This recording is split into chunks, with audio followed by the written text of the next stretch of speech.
So a little bit about me and how some of my experience, because I think that's really important for people to know, is what experience the person who is injecting them has. So when I first started in this industry, it was before 2012, I was working as a receptionist at a dermatology office in Beverly Hills, and I loved it.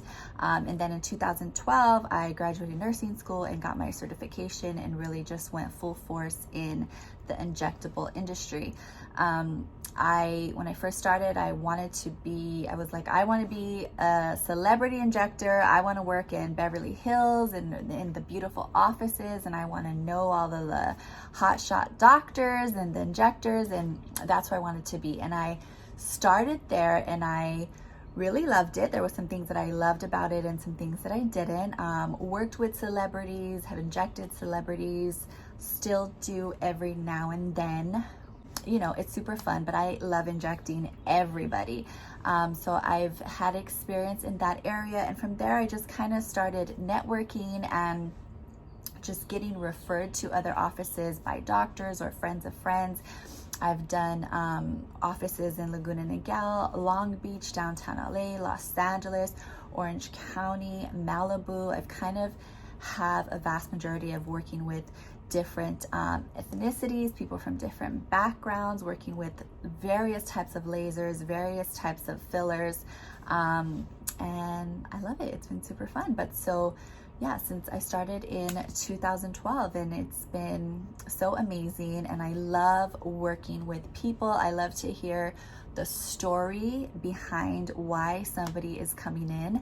For some people, it's just a routine thing. It's just, they do it every 3 months. And for some people, it really is a big deal to start Botox or start filler or even continue doing it, or they're doing it for a big event, or they just went through, a life-changing event and they want to, make themselves feel good and look good. There's just so many different reasons. And then, of course, the art of it, the art of just really looking at someone's face and just analyzing that and just making that come to life in a way that just brings out their best features, gives them the most symmetry, and just gives them the most youthful look. That's just the fun of it, the art of it. The filler is such an art. You could say it's like surgery in a way, but not surgery.